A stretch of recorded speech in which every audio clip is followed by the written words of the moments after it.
All right. Good evening, Naperville. How are y'all doing?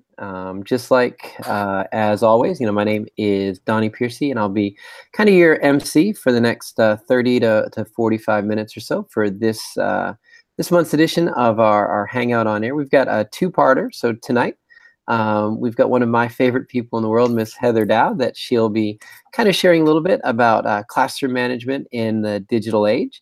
And then tomorrow, we've got author Trevor McKenzie, who will be kind of doing part two of this dive into classroom, where he'll be sharing a little bit about his approach for bringing inquiry-based instruction into to a 21st century classroom. But it is not just me tonight, because like I said, we have one of my favorite people kind of in the on the hangout with us tonight. So we have Miss Heather Dowd.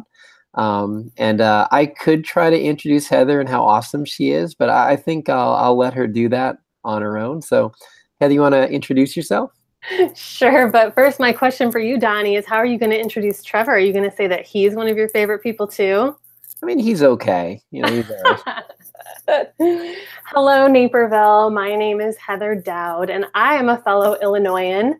I know Naperville very well. I grew up in Rock Falls.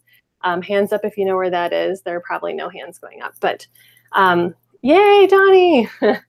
Rock Falls is about 45 minutes west of DeKalb, and my first teaching job was teaching physics at Hinsdale South High School in Darien, and I lived in Westmont. So I drove through Naperville every time I drove home to Rock Falls. So that's exciting. Okay. That's cool. Yay, yeah. So I have a little connection to Naperville. So Nice. that's exciting. That's awesome.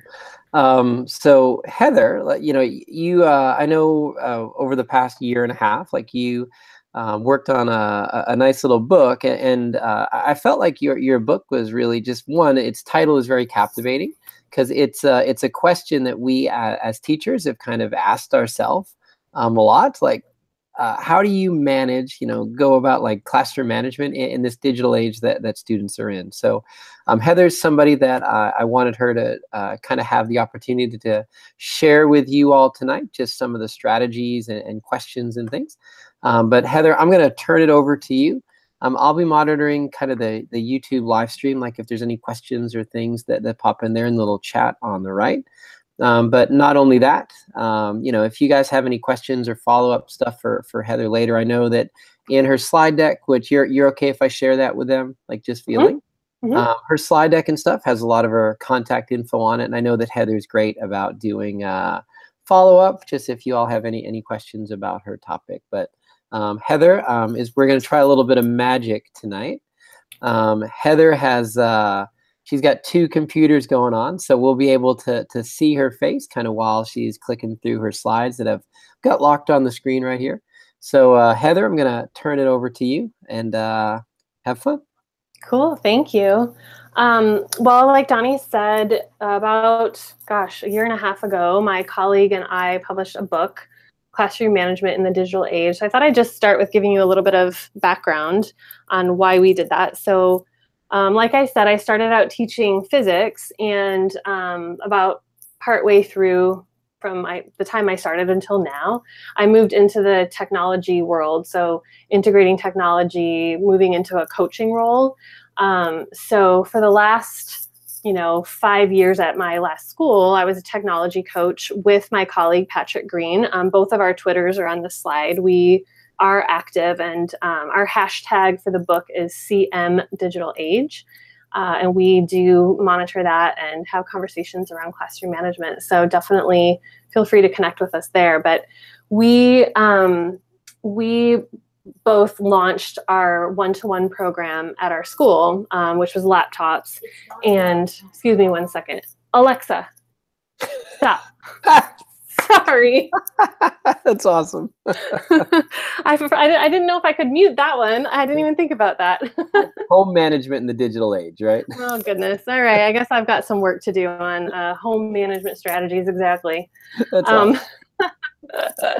So we launched our one-to-one laptop program at our school. And through that experience, this book came out of that. So when we did a little bit of research looking for resources for our teachers on classroom management, because that was a huge concern when we started. We couldn't find anything. There were plenty of classroom management resources, but not around technology. And so we took everything that we learned from visiting other schools who had one-to-one programs and working with our own teachers and organized it into a book. And that's this. So I thought I'd share tonight just kind of a few of the things, few of the strategies from our book. So let me go. So here's kind of a breakdown of what I'm going to talk about. And this corresponds to the book a little bit. So talk about some classroom procedures and also expectations, and then teaching tips. So we'll start with a little short introduction. So I want to start with to pose a question to you, the viewers. What is one digital classroom management challenge that you have encountered? And Donnie, you can go right ahead and answer on screen if you would like. Probably the biggest problem as far as like when it comes to managing student devices, like, you know, we all want our students to use their own devices, like a BYOD policy, right?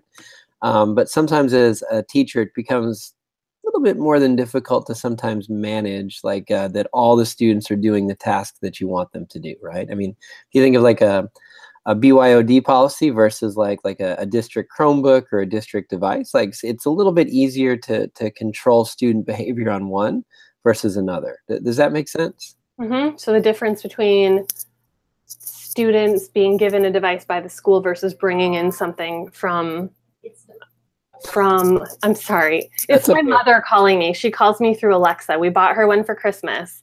That's awesome. And she's going crazy, which is awesome. But we've got her playing music, but she always is calling me, so I'm sorry. That's all right. No worries. So the difference between a student bringing a device that is their own versus the school issued one, is that what you're talking about? Yeah. So my next question then in this little thought experiment is, what is the analog equivalent to that challenge? So something that we talk about a lot when we do workshops on classroom management and when we worked with our teachers, we had a lot of, I include myself, we had a lot of fears around the addition of that piece of technology in the classroom. And so what kind of helped us frame the conversation was, what is the analog equivalent to that fear or that challenge? What was that challenge before? So I don't know if is there something equivalent with what you shared? Well, yeah, I mean, it's not. I guess it's not exactly the same, but like students bringing in. I mean, it's kind of in a sense almost like passing notes, right? You know, a kid brings something from home that they're going to take notes on, and maybe pass it around, and maybe what might look like a notebook might not exactly be a notebook that they're taking for class. Does that make sense? Mm-hmm. Yeah, absolutely. And I think, for most of you out there, hopefully you can think of that analog equivalent. The one I always think of, and similar to yours, Donnie, is distraction, right? Like doing what I don't want them to be doing with their device. But then, just as you said, the analog equivalent to that was, I remember many a time sitting in the back and writing the note, like, do you like me? Check yes or no, and passing that around during class, right? I always circled the or part because I felt that was, whatever. That was like the safe zone, right? That's indifferent. That's indifferent. I like it. All right. So now that we've done that little thought experiment, I'm going to share with you the number one most effective digital classroom management strategy. Are you ready? All right. Blow me away. Okay. This is going to be the answer to everything. Okay. You ready? Here it comes. Your relationships with your students is the number one classroom management strategy, with devices or without devices, right? Mm-hmm. This does not change. So I want to bring that up right away at the beginning, just to say this is still important. It's the most important thing. Ready for the next one? All right. Here's another one.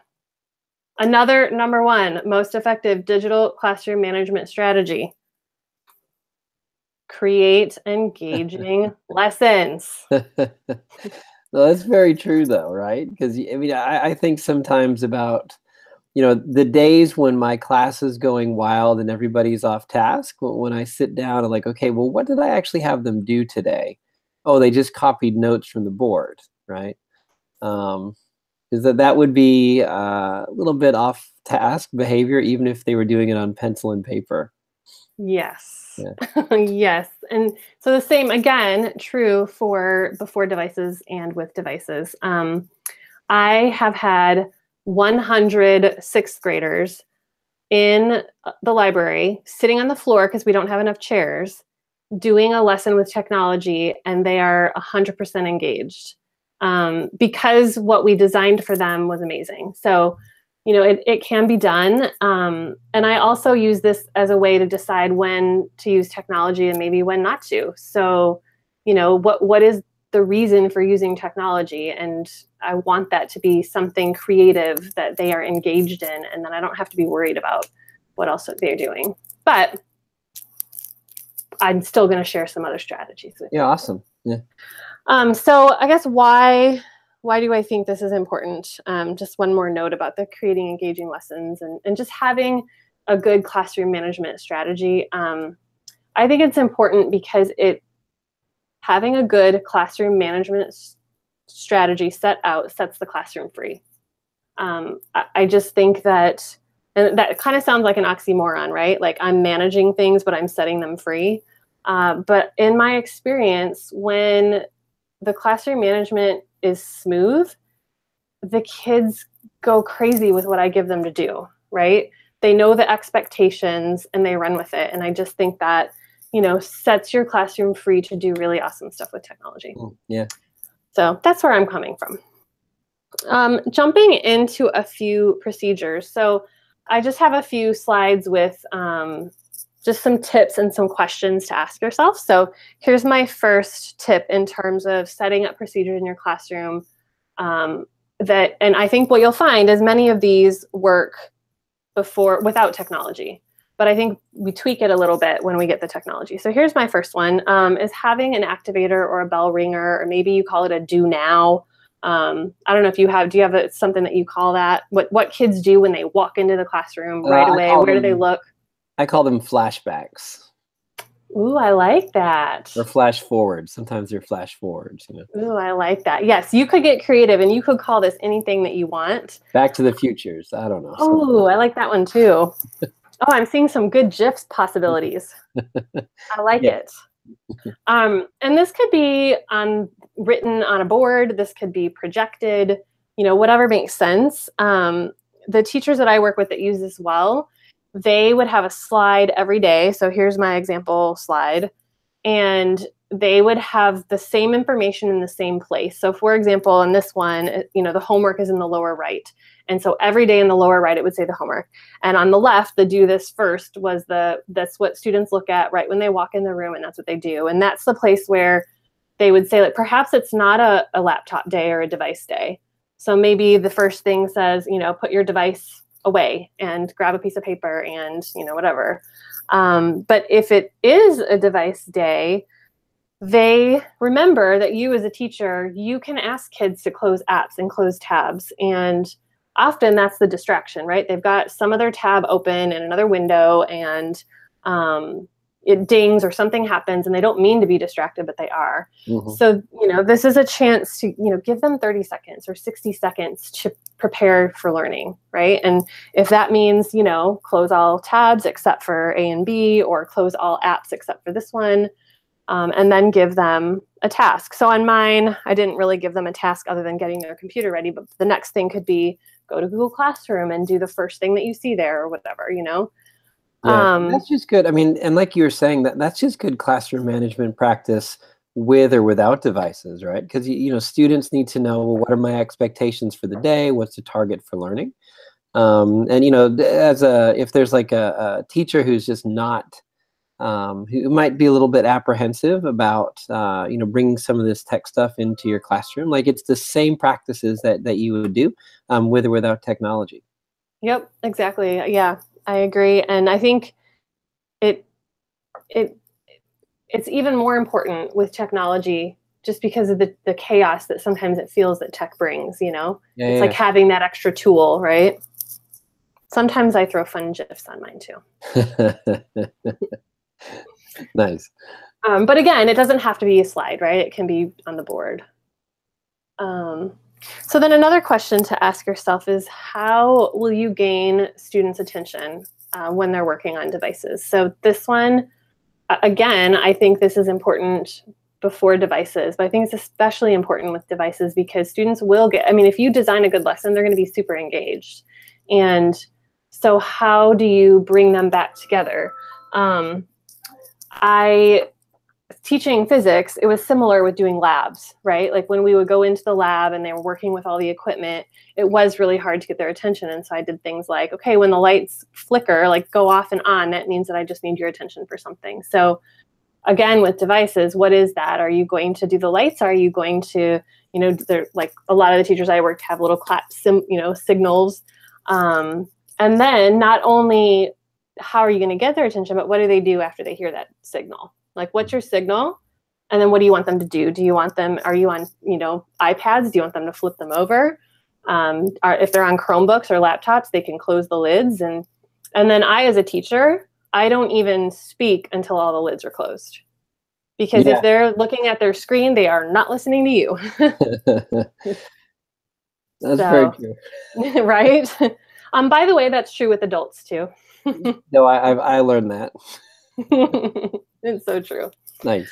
And then, okay, here's another one to think about is, how are you going to collect student work? And this is one that changes when you get devices in your classroom, because now you have the option of doing digital work and collecting digital work. So it does change that whole process. So, taking some time to think that through with your students, are you using Google Classroom? That's a place, kids can turn in work, or do you have access to other, I'm not sure what you have in Naperville, but other learning management systems like. They use Canvas. Yeah, like Canvas, yeah.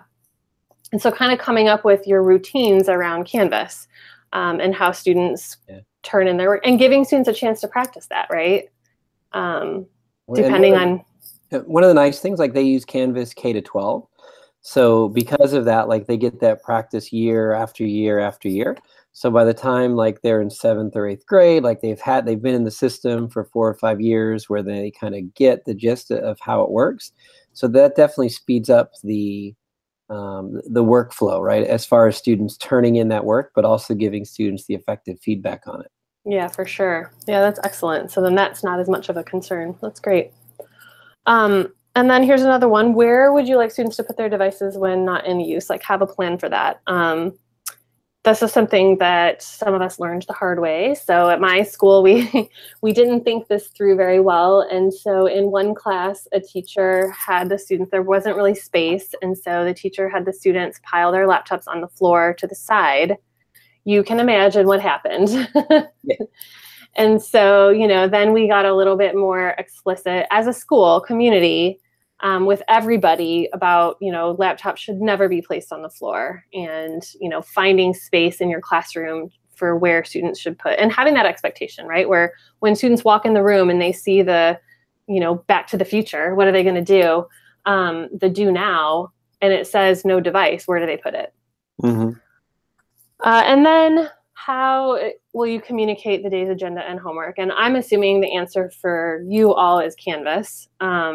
We weren't using Canvas at the time that we started our one-to-one, so we had another system. But just thinking through, how will you communicate this? Because now the great thing is no longer do students come to you when they've missed a day and what did I miss? It's all there, right? So doing some thinking around that.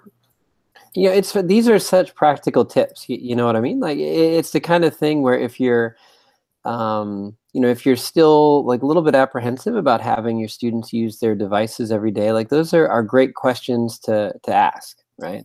Mm-hmm. Yeah, and it's really just taking a little time to think through the procedures that you already do as a teacher and how do they change now that kids are walking around with a device and they come to class that way. And then related to procedures is, are the expectations. So communicating with students how you want them to behave and treat the devices. So we think that all starts with digital citizenship. That's kind of our basis for everything. I imagine Naperville has something similar. We had a digital citizenship agreement that was part of our, one-to-one program that all students signed, and we did lessons around it, what it means, what were they signing? And then everything came back to that. Everything could relate, like any rule that you want to make in your class came back to that digital citizenship agreement. I imagine similar at your school, Donnie. Oh yeah, yeah. I mean, and I think that's the norm nowadays, right? Like, if you're going to put a device in students' hands, then they need to prove that they know how to use this device, not only effectively for learning, but just as a good citizen. Yeah. And I think sometimes when I talk about this with teachers, I'll get a few teachers that feel a little bit intimidated by the topic of digital citizenship, because it feels like our students know everything and we don't. Mm-hmm. So what I always tell people is, it might feel like they know everything. One, I can tell you right now, they don't. They know how to consume media and play games. But they need us to show them how to be creative and do really awesome stuff with tech. But two, we're the ones with life experience, right? Like, we have wisdom. We're older, and that's what we get with being older. And we know how to have those conversations. So even if we don't understand the new app that they're into, we know what it means to be a good person online and offline, and we can have those conversations. So yeah, I forget who it was, but someone had a good quote one time. They were talking about this concept of digital citizenship, and they're like, well, do we even need the digital part in there anymore? You know what I mean? Like, it's just that whole concept. It's like, well, we're just trying to teach kids to be nice, good, solid people. And I mean, nowadays that their whole life is digital, right? So it's almost kind of assumed. Yeah, no, it's true. And I think we're not quite there yet. I want to take the word digital out. But I just feel like as a school community, we're still at a place where we need to call it out, and help kids. Like, kids don't really distinguish between online and offline. That's very true. Very true. It's just life to them. Yeah. So I think we will get to a place where we can take the word digital out. And the other idea that I really like, and this comes from a friend of mine named Robin Trevod. She's from Australia. She's kind of a digital citizenship expert, and she has worked with schools all around the world. She likes to talk about digital resilience. Ooh. And I really like that evolution. What she says is it is being a good person, but it's also being resilient when you face things that aren't nice. So whether that's, what do I do when I see a picture that makes me uncomfortable? Or what do I do when somebody is rude to me online? Or when I see someone be rude to someone else online? Because it's life, even in the real world, not the real world, the face-to-face world, that those things happen. And so how can we help students be resilient in all of those situations? So that's awesome. Yeah, I like that. Yeah, I might shamelessly steal that, if that's okay. You can. I have shamelessly stolen it, so feel free. Nice. Yeah, I really like that one.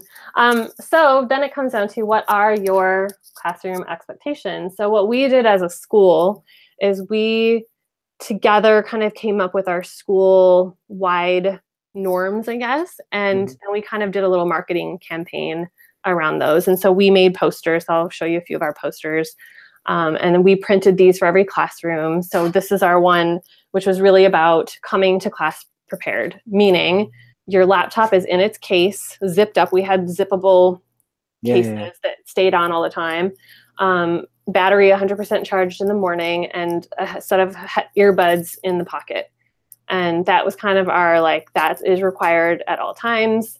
And so we, would never allow students to take their laptops out of that case. And that poster is available on your site, right?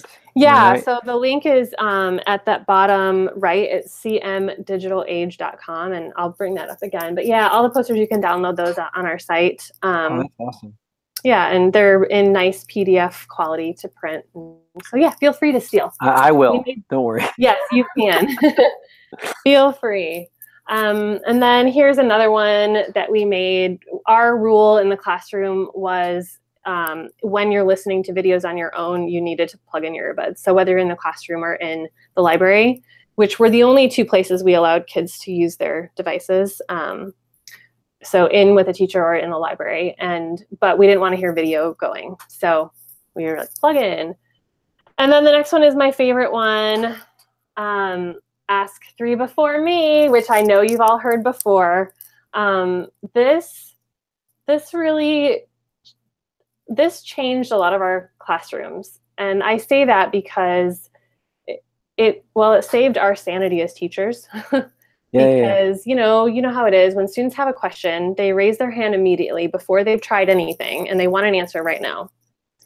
And especially with learning new technology that was happening. And so this was our way to help teachers say, no, you do not need to answer every question. You do not need to be the expert in the room. Students can ask each other, they can ask Google, and they can ask YouTube. And what I found happen is the conversations, that the questions that did get to me were richer and deeper. So the conversations I was having in my classroom were richer. They were at a higher level than just the basic, hey, how did you do this, right? Like the students helped each other with those questions, leaving me freer to have higher level conversations. Yeah, and I've used this exact same poster in my classroom this year. Like when I do my back to school slides and I talk to parents, like this Ask Three Before Me model. Because you think, I remember when I was in school, I mean, my teacher had one that was up on the wall, but it was not the classmates Google and YouTube, right? But again, that's what we do as adults, right? Yeah, and that's exactly what we want. When they leave us, they're not going to have us to answer every question that they have, right? So isn't our goal to prepare them for how to find their own answers and ask their own questions? Awesome.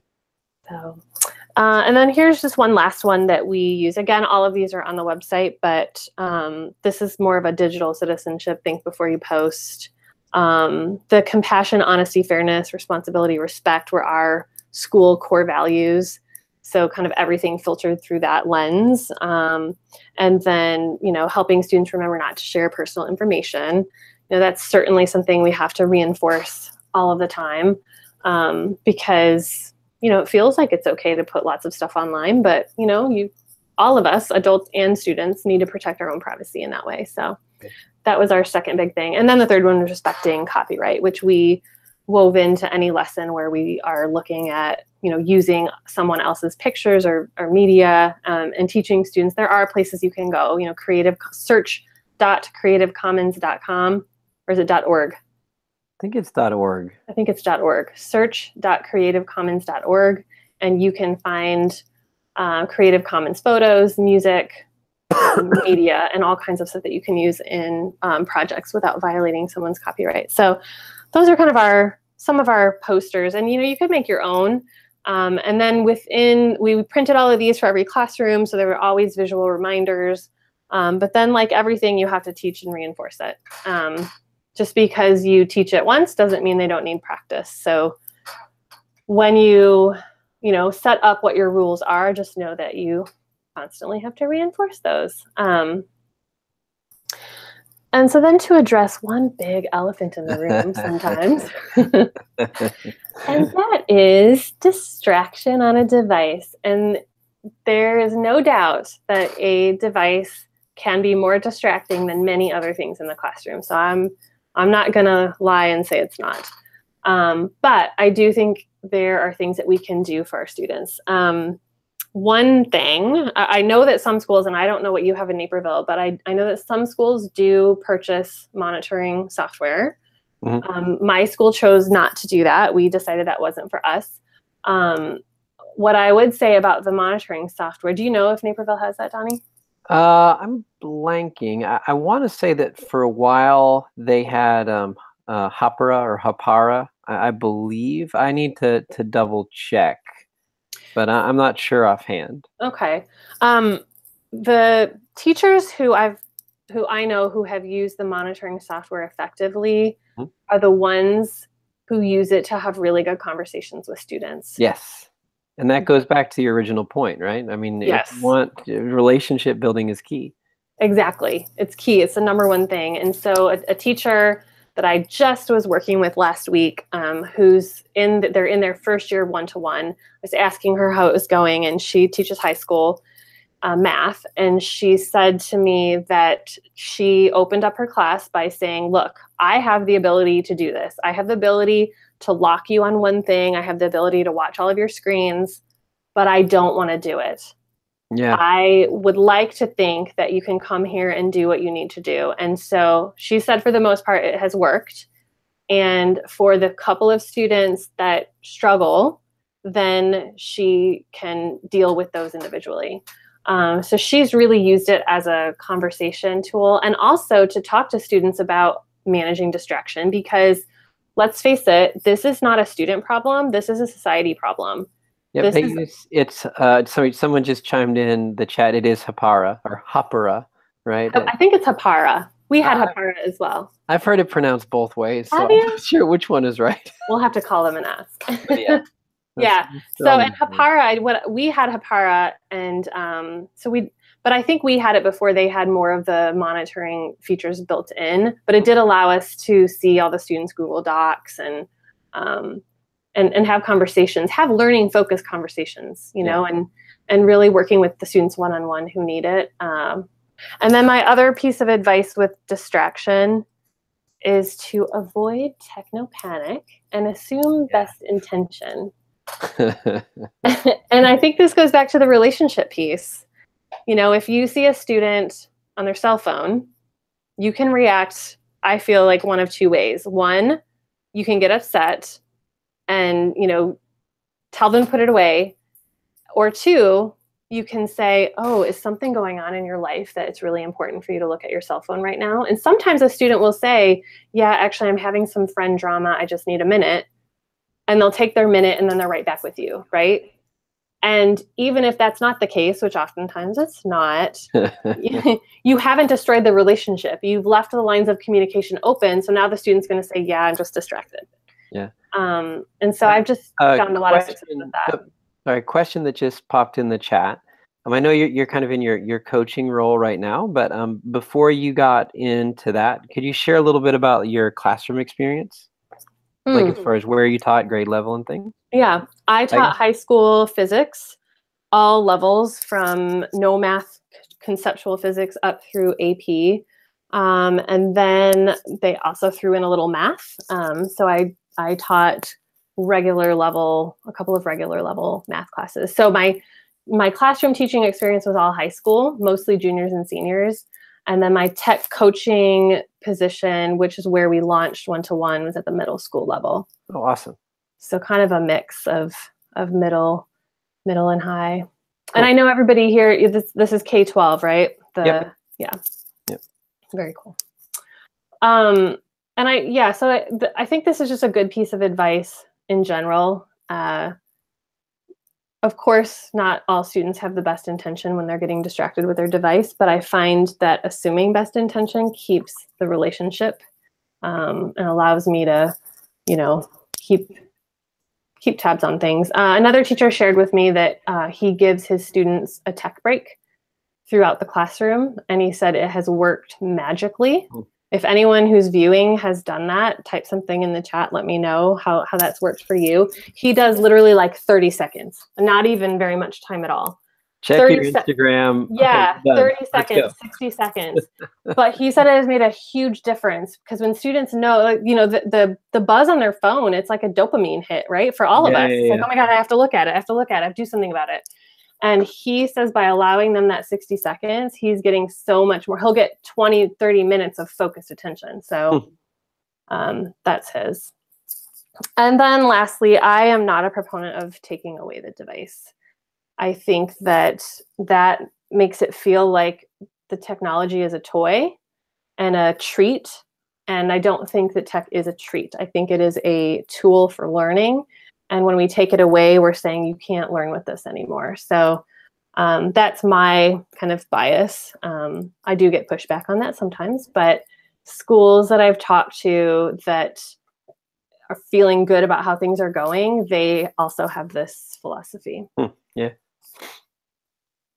And then let's move on to some teaching tips before we close out. So again, these are things that some of which you will be familiar to you. So like the first one, thinking about how your room is arranged. This is something we do as teachers. I think it's especially important with technology. This is also a way to monitor, but without using the HAPARA or the class policy or whatever the technology is. If you can move everybody so you can see their screens, it's really helpful. And, whether that's facing everybody outwards or it's those few kids that you have to watch, place them in a strategic location with their device, right? I mean, it's priority seating, right? I mean, it's almost like, 21st century priority seating. It's like, no, you're going to sit here. This is your spot. Yeah. Donnie, you're right here. Yeah. So just think about that. And then this is one of my favorites, having tech experts in your classroom. You, again, going back to the Ask Three Before Me, you do not have to be the person who knows everything. If you always felt like you had to know everything before you tried to use any tech app, you wouldn't try things. But your students can figure this out. And so what I usually do is, if we're using something that's new, I'll ask if anyone is familiar with it. And if there are a couple of names, I write their names on the board. So for this activity, Donnie and Sally are the tech experts, and they're the ones that can help you. And it empowers the students and helps, it kind of reinforces the Ask Three Before Me. And then along with that is providing time for students to explore something new. I think this is so powerful. And I don't know if you ever do this with your students, Donnie, but whenever I do something that is new, for example, I recently did with teachers a My Maps project, or a little My Maps activity. And so what I did first, before we went into the meat of what we were doing, we had a fun little activity where they put a pin on their favorite vacation destination with a picture. Mm-hmm. Because what happened during that playtime was mistakes were made. Someone deleted somebody else's pin, and people were like, where did it go? And then, so we did that for 5 minutes or 6 minutes. And then we came back together as a class and said, all right, what did we learn? And then we went through, and in that 6 or 7 minutes, one person maybe is not an expert, but the room is an expert. Yeah. And so I think that exploration time is just really, really valuable. And also giving students and adults time to do something silly. And I say that with all seriousness because, and this is true with adults too. For example, Google Drawing. I was doing a thing with Google Drawing with adults, with teachers.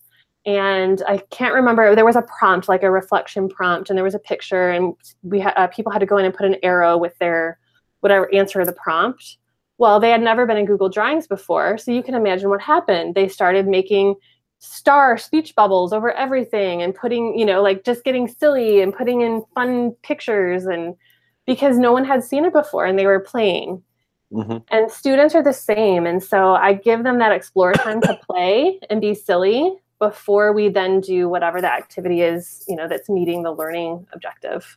Well, going back to your Techspert things you were talking about there a second ago, I've done some coaching with some the elementary school teachers, especially K through 3, this year, like doing some in-classroom modeling and things. And several of their K1 and 2 teachers have this great idea, like they're Techsperts for the day. Like they have little lanyards that they go, right? And that's kind of their little badge, or today, you are the Techspert. You've been knighted with this, right? So they have little badges that say Tech Expert that they walk around. And so like when activities get started, they'll go, and if they see a student struggling, they'll get up, they'll walk over to them and help it out. And for a lot of students who might be like struggling through a thing, or even like sometimes the Techsperts like are the students who this might be the only leadership opportunity they get, and so they don't want to blow it, and sometimes it's even during that explore time when people are playing around, when the Techsperts will go over and say, oh, let me help you this. Did you know you can, change this pin to this color? Let me show you how you can change your background on this site. But yeah, it's all, valuable, creative ideas that sound simple when you hear them, but then you're like, oh, no, that's actually a great idea. I can't believe I haven't thought of that before. Yeah, no, so true. I love the lanyard thing. See, I've never thought of that before. Yeah. I think she had been to one too many conferences and had a whole bunch of them. She's like, oh, I got an idea. Let's. But elementary students would love that. Yeah, it was cool. Yeah, totally love that. And sometimes we don't identify the tech experts until after the explore time. Yeah. You know, like if it is something that's totally new for everybody, then I'll say, okay, who feels like after playing for 6 minutes that you could answer a question for somebody else? And then we, you know, hold hands up and we look around the room and we see where the hands are and know who we can ask, who's near us that we can ask. So that's a good idea. Yeah, I like that one too. Well, I think we're at our conclusion. So in conclusion, because it's so important, I just want to reiterate the number one most effective classroom management strategy, and that is your relationship with your students.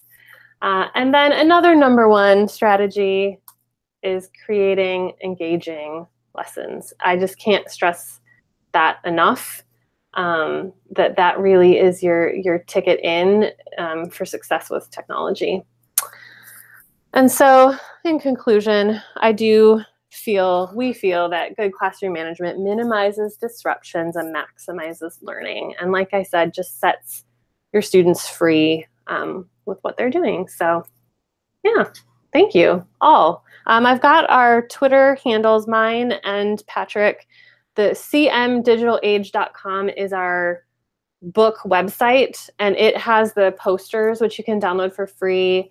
It has a lot more information. We have a book study guide. So like awesome. a PDF of questions. We've had schools do a book study that culminate in a Twitter chat that we participate in. So again, our book hashtag is #CMDigitalAge, but there are a lot of people sharing at #classroom_management as well. And then there's our Facebook link too, if you want to, just join the conversation, and we share tips and things there too. So Heather, what I'll do is just because this link, this YouTube video live stream, like this will turn into the real YouTube video once we're done. So once we get off here, I'll go and I'll add all of those links down in the description, so that way people will be able to get to them and view them there. Okay, perfect. Thank you. Well, thanks everybody for your attention, and hello, Illinois. I miss you. I'm in Minnesota. I don't know if I said that. Yeah, it's basically Illinois, right? Just like it's northern Illinois, right? It's same. Sort of. That's like saying where I'm from in Rock Falls is downstate. That's what everybody does, Donnie, in Chicago. If you're not from Chicago, you're downstate. I'm not from downstate. I'm from west of the city. All right. But, that's just my little thing. That's how you roll. Nice. All right.